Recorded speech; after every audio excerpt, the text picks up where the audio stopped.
നമസ്കാരം. ന്യൂസ് കേരള പ്രധാന വാർത്തകളുമായി CK നാസർ കാഞ്ഞങ്ങാട്. അധികാരക്കൊതിയുള്ള പാർട്ടികളെ വോട്ടർമാർ തള്ളിയെന്ന് പ്രധാനമന്ത്രി നരേന്ദ്രമോദി പറഞ്ഞു. ജനങ്ങളുടെ ശബ്ദം പാർലമെന്റിൽ ഉയർത്താൻ കോൺഗ്രസിന് കഴിഞ്ഞിട്ടില്ലെന്നും ഇനി അങ്ങോട്ട് ഉയർത്തുകയില്ല എന്നും മോദി പറഞ്ഞു. പാർലമെന്റ് സമ്മേളനത്തിന് മുന്നോടിയായി ദില്ലിയിൽ മാധ്യമങ്ങളോട് സംസാരിക്കുകയായിരുന്നു അദ്ദേഹം. പാർലമെന്റിലെ തുറന്ന സംവാദങ്ങളെ കോൺഗ്രസ് അടക്കമുള്ള പാർട്ടികൾ നിരന്തരം തടസ്സപ്പെടുത്തുന്നുവെന്നും ജനം തള്ളിയ ഇക്കൂട്ടർ സഭയെ കൂടി മലീസപ്പെടുത്തുന്നുവെന്നും അദ്ദേഹം പറഞ്ഞു. യുവ MP-മാർക്ക് ഈ ബഹളത്തിൽ ഒന്നും ചെയ്യാൻ കഴിയുന്നില്ലെന്നും മോദി കൂട്ടിച്ചേർത്തു.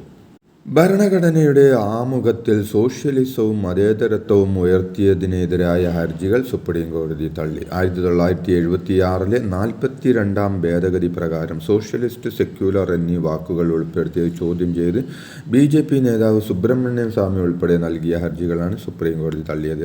ആമുഖം ഭേദഗതി ചെയ്യാൻ പാർലമെന്റിന് അധികാരമുണ്ടെന്ന് ചീഫ് ജസ്റ്റിസ് സഞ്ജീവ് ഖന്ന അധ്യക്ഷനായ ബെഞ്ച് വ്യക്തമാക്കി. ഒരുപാട് വർഷങ്ങൾ കഴിഞ്ഞിരിക്കെ എന്തിനാണ് ഇപ്പോൾ ഈ പ്രശ്നം ഉന്നയിക്കുന്നതെന്ന് ഹർജിക്കാരോട് ചീഫ് ജസ്റ്റിസ് ചോദിച്ചു. വയനാട് ദുരന്തത്തിൽ കേന്ദ്ര സർക്കാരിനെ അതിരൂക്ഷമായി വിമർശിച്ച് മുഖ്യമന്ത്രി പിണറായി വിജയൻ കോടതിയിൽ കേന്ദ്രം ആളുകളെ പറ്റിക്കുന്ന നിലപാട് സ്വീകരിക്കുകയാണെന്നും വീണ്ടും ദില്ലിയിലെത്തി പ്രധാനമന്ത്രിയെ കാണുമെന്നും അദ്ദേഹം പറഞ്ഞു. കണ്ണൂരിൽ കൂത്തുപറമ്പ് രക്തസാക്ഷി അനുസ്മരണ പരിപാടിയിൽ സംസാരിക്കുകയായിരുന്നു അദ്ദേഹം. ഇടതുപക്ഷവും ജമാഅത്തെ ഇസ്ലാമിയും തമ്മിൽ ഒരിക്കലും തെരഞ്ഞെടുപ്പ് ധാരണ ഉണ്ടായിട്ടില്ലെന്നും അദ്ദേഹം പറഞ്ഞു. ഭൂരിപക്ഷ വർഗീയതയെ മുഖ്യമന്ത്രി പിണറായി വിജയൻ പ്രോത്സാഹിപ്പിക്കുകയാണെന്ന് പ്രതിപക്ഷ നേതാവ് VD സതീശൻ പറഞ്ഞു. ലോക്സഭാ തെരഞ്ഞെടുപ്പ് സമയത്ത് ന്യൂനപക്ഷ വർഗീയതയായിരുന്നു മുഖ്യമന്ത്രി പ്രോത്സാഹിപ്പിച്ചതെന്നും ഇപ്പോൾ ഓന്തിനെ പോലെ നിറം മാറിയെന്നും VD സതീശൻ പറഞ്ഞു. മുണ്ടക്കൈ ചൂരൽമല ദുരന്തത്തിൽ കേന്ദ്രത്തിന്റെ പ്രത്യേക പാക്കേജ് പ്രഖ്യാപനത്തിൽ ഇനി കാലതാമസമുണ്ടാകില്ലെന്ന് ഡൽഹിയിലെ കേരളത്തിന്റെ പ്രത്യേക പ്രതിനിധി KV തോമസ് അറിയിച്ചു. വയനാട്ടിലെ പ്രകൃതി ദുരന്തവുമായി ബന്ധപ്പെട്ട് കേന്ദ്ര സംഘത്തിന്റെയും സംസ്ഥാന സർക്കാരിന്റെയും റിപ്പോർട്ട് ധനമന്ത്രിക്ക് ലഭിച്ചുവെന്നും KV തോമസ് പറഞ്ഞു. BJP സംസ്ഥാന അധ്യക്ഷ സ്ഥാനത്തേക്ക് ഇനിയില്ലെന്ന് V മുരളീധരൻ. പറയാനുള്ളത് പറയേണ്ട വേദിയിൽ പറയുമെന്ന് മാധ്യമ പ്രവർത്തകർക്ക് BJPയോടുള്ള സ്നേഹം തനിക്ക് മനസ്സിലാകുന്നുവെന്നും മുരളീധരൻ പറഞ്ഞു. അമ്മയെ തല്ലുന്നത് നിർത്തിയോ എന്നത് പോലെയുള്ള ചോദ്യങ്ങളാണ് മാധ്യമങ്ങൾ ചോദിക്കുന്നതെന്നും പാർട്ടി പറഞ്ഞാൽ അധ്യക്ഷ സ്ഥാനം ഏറ്റെടുക്കുമോ എന്ന ചോദ്യത്തിന് നല്ല ചോദ്യമാണെന്നായിരുന്നു മുരളീധരൻ്റെ മറുപടി. പാലക്കാട് ഉപതെരഞ്ഞെടുപ്പ് C കൃഷ്ണകുമാർ തോറ്റതുമായി ബന്ധപ്പെട്ട് ഉയർന്ന വിമർശനങ്ങളുടെ പശ്ചാത്തലത്തിലായിരുന്നു മുരളീധരൻ്റെ പ്രതികരണം. പാലക്കാട് നഗരസഭയിലെ BJP കൗൺസിലർമാരെ സ്വാഗതം ചെയ്ത് കോൺഗ്രസ്. BJP നേതൃത്വവുമായി പിണങ്ങി നിൽക്കുന്ന പാലക്കാട്ടെ BJPയുടെ 18 കൗൺസിലർമാരെ കോൺഗ്രസിലേക്ക് സ്വാഗതം ചെയ്യുകയാണെന്ന് DCC പ്രസിഡന്റ് A തങ്കപ്പനും VK ശ്രീകണ്ഠൻ MPയും വ്യക്തമാക്കി. അതൃപ്തരായ മുഴുവൻ കൗൺസിലർമാർക്കും സ്വാഗതമെന്നും നഗരസഭാ അധ്യക്ഷയെ അടക്കം കോൺഗ്രസ് സ്വാഗതം ചെയ്യുകയാണെന്നും ജനപ്രതിനിധികൾക്ക് BJPയിൽ തുടരാൻ കഴിയാത്ത സാഹചര്യമാണെന്നും VK ശ്രീകണ്ഠൻ MP പറഞ്ഞു. BJPക്ക് പാലക്കാട് അടിസ്ഥാന വോട്ടുകൾ നിലനിർത്താൻ കഴിഞ്ഞില്ലെന്ന് തുറന്നു സമ്മതിച്ച BJP സംസ്ഥാന അധ്യക്ഷൻ K സുരേന്ദ്രൻ. ഇതിൽ ശരിയായ വിലയിരുത്തൽ നടത്തുമെന്നും ഓരോ ബൂത്തിലും പരിശോധന നടത്തി ആവശ്യമായ തിരുത്തലുകൾ വരുത്തുമെന്നും സുരേന്ദ്രൻ വ്യക്തമാക്കി. അതോടൊപ്പം പരാജയത്തിൻ്റെ പ്രധാന ഉത്തരവാദിത്തം തനിക്ക് തന്നെയാണെന്നും സ്ഥാനമാറ്റം വ്യക്തിപരമല്ലെന്നും പാർട്ടി കേന്ദ്ര നേതൃത്വം തീരുമാനിക്കുമെന്നും അതനുസരിക്കുമെന്നും അദ്ദേഹം പറഞ്ഞു. തൻ്റെ പ്രവർത്തനത്തിൽ വീഴ്ചകൾ ഉണ്ടെങ്കിൽ ഓഡിറ്റ് ചെയ്യപ്പെടണമെന്നും അദ്ദേഹം വ്യക്തമാക്കി. പാലക്കാട് തോൽവിയുടെ പശ്ചാത്തലത്തിൽ സംസ്ഥാന പ്രസിഡന്റ് K സുരേന്ദ്രൻ രാജിവെക്കുമെന്ന വാർത്ത തള്ളി BJP ദേശീയ നേതൃത്വം. ആരും രാജിവെക്കുന്നില്ലെന്നും ആരോടും പാർട്ടി രാജി ആവശ്യപ്പെട്ടില്ലെന്നും ഇപ്പോഴത്തെ പ്രശ്നം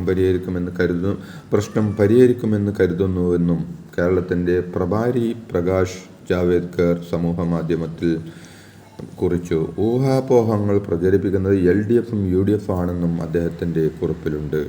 കേരളത്തിലെ BJPയുടെ ശക്തി കേന്ദ്രമായ പാലക്കാട് തിരിച്ചടിയുണ്ടാവാൻ കാരണം ശോഭാ സുരേന്ദ്രൻ പക്ഷമാണെന്ന് സുരേന്ദ്രൻ പക്ഷം ആരോപിക്കുന്നുവെന്ന് റിപ്പോർട്ടുകൾ. ശോഭയുടെ ഡ്രൈവർ വോട്ട് മറിക്കാൻ കൂട്ടുന്നു എന്നായിരുന്നു പ്രധാന ആരോപണം.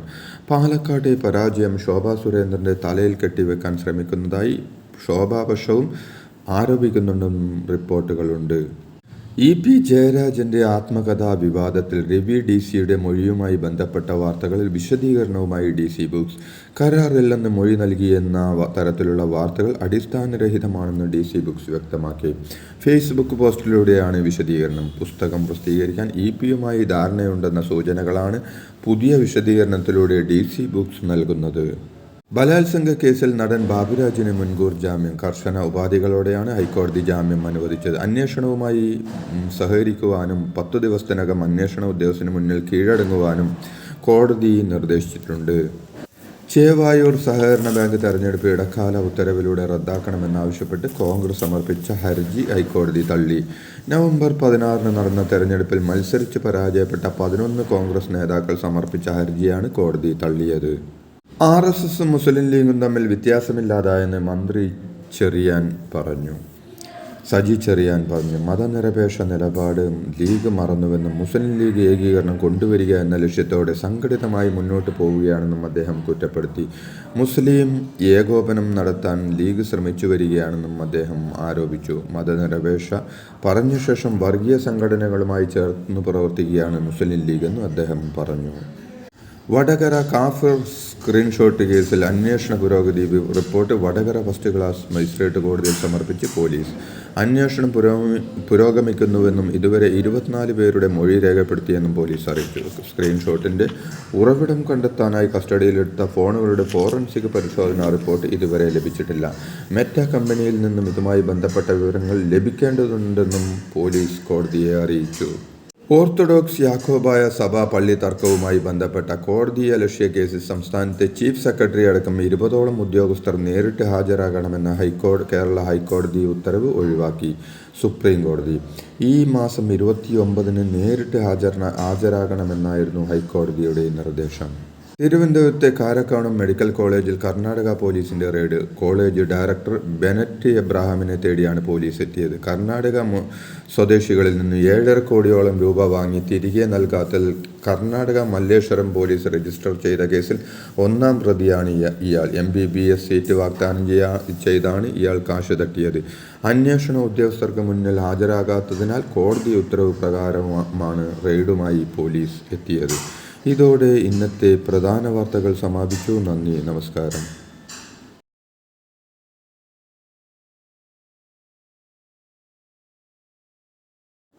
കാഞ്ഞങ്ങാട് മാണിക്കോത്ത് ഗ്രീൻ ഷോപ്പിയുടെ ഏറ്റവും വലിയ വാട്ടർ പ്യൂരിഫയർ സെയിൽസ് ആരംഭിച്ചു.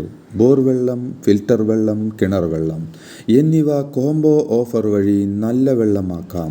തുക തവണകളായി അടക്കാൻ EMI സൗകര്യം. കൂടുതൽ വിവരങ്ങൾക്ക് ബന്ധപ്പെടുക. Kanhangad Manikoth Green Shoppy 9447151447. Thank U.